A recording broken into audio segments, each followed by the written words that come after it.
अजय पाल शर्मा, याद है आपको? अजय पाल शर्मा को क्या बंगाल की जीत का एक बड़ा इनाम मिलने वाला है? अब ये खबरें उड़ रही हैं या उड़ाई जा रही हैं? याद है ना आपको अजय पाल शर्मा जी? बात सिर्फ इतनी नहीं है, 29 मुकदमे वाले शुभेंदु अधिकारी बंगाल के मुख्यमंत्री बन गए। मोदी है तो मुमकिन है, जिन्हें कभी मोदी जी ने खुद महाभ्रष्टाचारी कहा था। खबर तो यह तक आ रही है कि बंगाल की इस जीत की बधाई उस बांग्लादेश के एक बड़े नेता से आई है, शुभेंदु अधिकारी और मोदी जी को, जिनके खिलाफ जमकर बोल बोलकर मोदी जी ने बंगाल में वोट मांगे। बधाई संदेश आप देख रहे हैं आपकी स्क्रीन पर, और यह बधाई संदेश कोई आम बधाई संदेश नहीं है।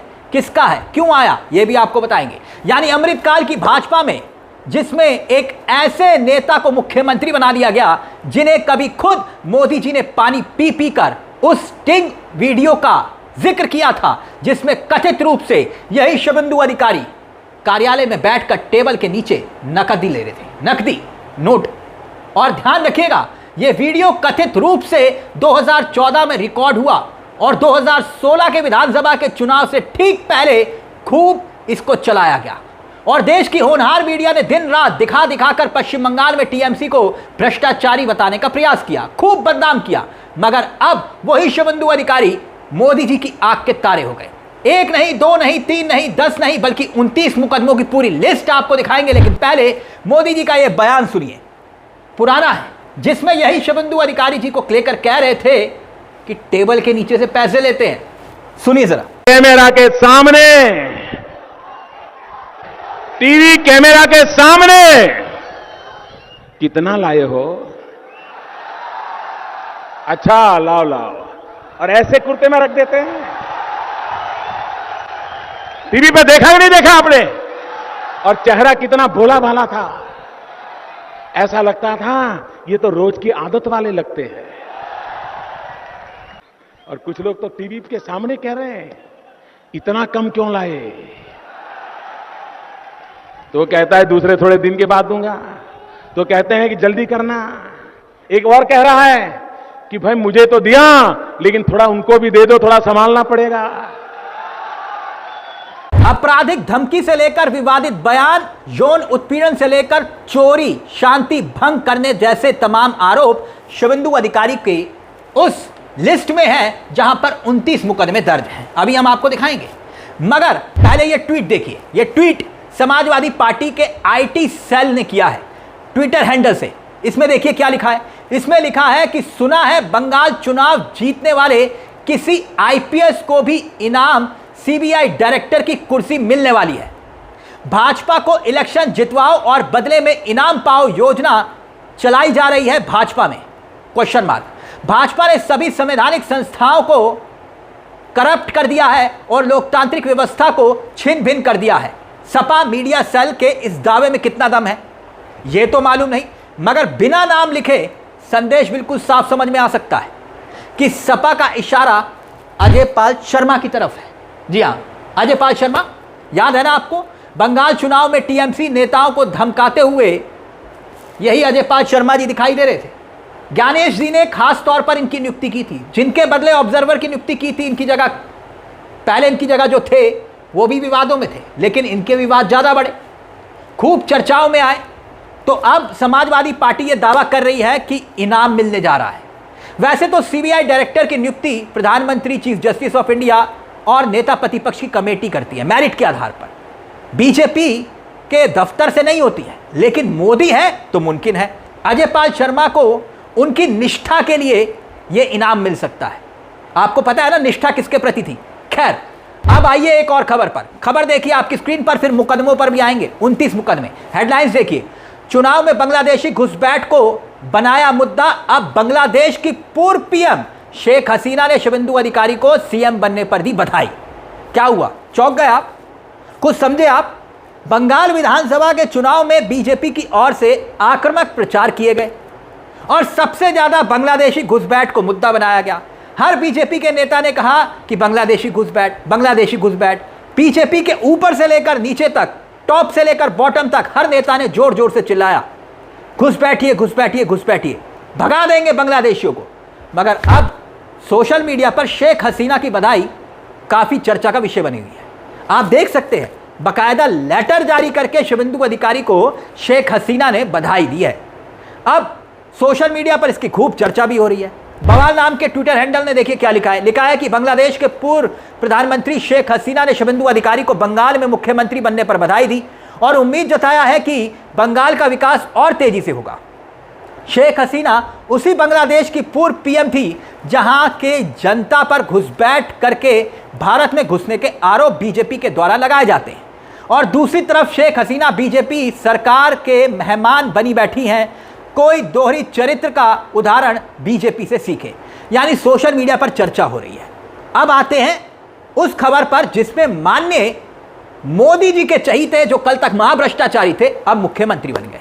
मुकदमों की दास्तान का जिक्र करते हैं। अब यह लिस्ट देखिए आपकी स्क्रीन पर, 29 मुकदमे हैं जनाब, 29, 1 2 नहीं, 29।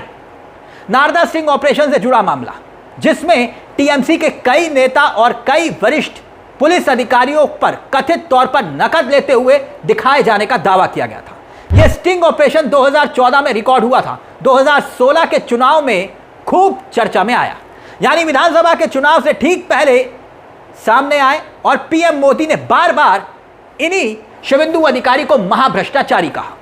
सीबीआई ने 2019 में लोकसभा के स्पीकर से जिन नेताओं के खिलाफ प्रोसिक्यूशन सेक्शन मांगा था उनमें से पूर्व सांसद शुभेंदु अधिकारी का नाम भी शामिल था। आप देख सकते हैं इंडियन एक्सप्रेस की रिपोर्ट की खबर आपके सामने। इंडियन एक्सप्रेस की यह रिपोर्ट बताती है कि सीबीआई ने 3 टीएमसी के सांसद और पूर्व सांसद शुभेंदु अधिकारी के खिलाफ प्रोसिक्यूशन सेक्शन मांगा था क्योंकि कथित तौर पर अपराध के समय वो सांसद थे। साल 2021 में जब सीबीआई ने नारदा मामले में कई नेताओं को गिरफ्तार किया तब सवाल उठे कि भाई शुभेंदु अधिकारी और मुकुल राय को गिरफ्तार क्यों नहीं किया गया, वो बीजेपी में जा चुके थे। तो ऐसे में गिरफ्तारी की तलवार शुभेंदु अधिकारी पर लटक रही थी और वो बीजेपी में छलांग मार देते हैं। शुभेंदु अधिकारी के खिलाफ केस पेंडिंग, यानी लोकसभा के स्पीकर ने अनुमति ही नहीं दी। बाकी तो आप जानते हैं कि अमृतकाल में लोकसभा के स्पीकर कितने ज़्यादा तटस्थ और ईमानदार हैं। आपको मालूम है लोकसभा स्पीकर कितने ईमानदार हैं। 2021 के अपने एफिडेविट में खुद तमाम क्रिमिनल केसेस और सीबीआई के स्पेशल कोर्ट से जुड़े मामलों का जिक्र शुभेंदु अधिकारी करते हैं।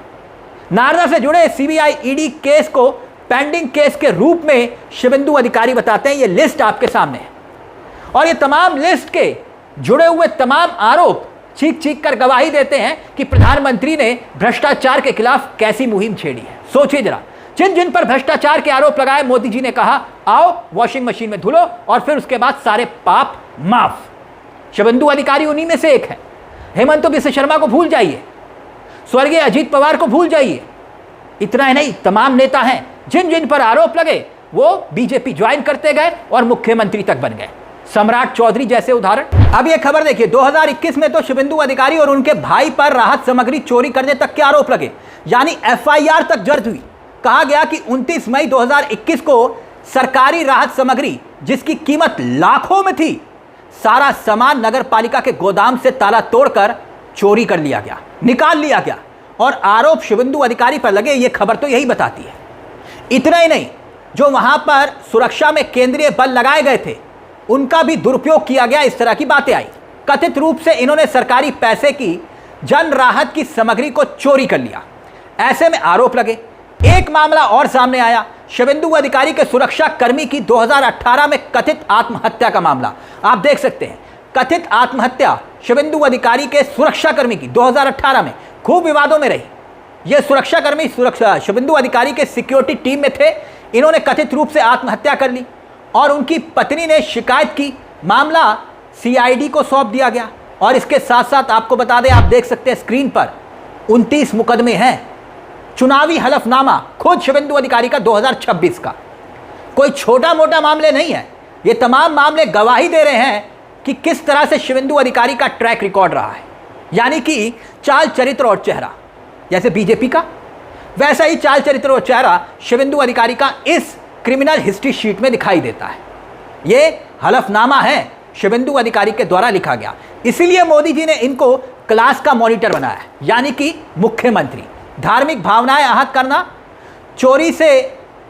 चोरी तक के आरोप इसमें लिखे हुए हैं, अटेम्प्ट टू मर्डर तक के आरोप। खैर, मोदी है तो मुमकिन है।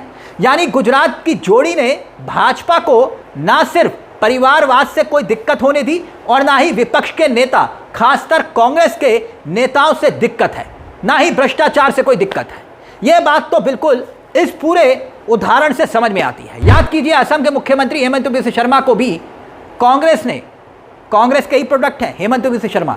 2015 में कांग्रेस छोड़कर भाजपा में ही तो आए थे। 6 साल बाद 2021 में जिन हेमंत बिस्वा शर्मा पर गंभीर आरोप लगाए गए, उन्हें मुख्यमंत्री बना दिया गया। शुवेंदु अधिकारी 2020 में टीएमसी छोड़कर भाजपा में आए, 2026 में 6 साल के बाद इन्हें मुख्यमंत्री बना दिया गया। अब याद करिए, इसी तरह से मानिक शाह 2016 में कांग्रेस को छोड़कर भाजपा में आए, 2022 में इन्हें भी 6 साल के बाद मुख्यमंत्री बना दिया गया त्रिपुरा का। इसके बाद सम्राट चौधरी का नंबर आया।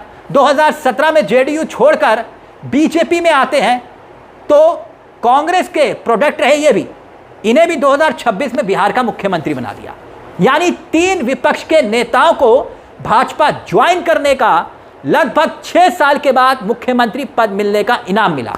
बस सम्राट चौधरी को 9 साल के बाद। यानी कुल मिलाकर मैंने 4 नाम आपको गिनवाए, चारों के चारों कांग्रेस की पृष्ठभूमि से आते हैं, उसी पृष्ठभूमि से जिस पर कहा गया मोदी जी ने कि कांग्रेस मुक्त भारत, और कांग्रेस युक्त कब बीजेपी हो गई यह मालूम ही नहीं चला। खैर, मोदी है तो मुमकिन है, लेकिन अब शुवेंदु अधिकारी जैसे मुख्यमंत्री बने हैं तो इनको बधाई तो बनती है।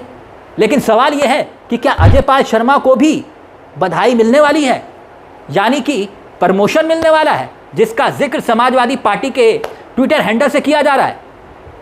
खैर, मोदी है तो मुमकिन है। इस पूरे मुद्दे को लेकर आपकी क्या राय है? अपनी राय हमें कमेंट बॉक्स में जरूर दीजिएगा। मुझे तिलक चावला को दीजिए इजाजत। एक छोटी सी दरख्वास्त, चैनल को सब्सक्राइब करना मत भूलिएगा। मंच आप ही का है, जहां हम सिर्फ खबर नहीं दिखाते बल्कि खबर के पीछे की खबर भी बताते हैं। नमस्कार, जय हिंद, जय भारत।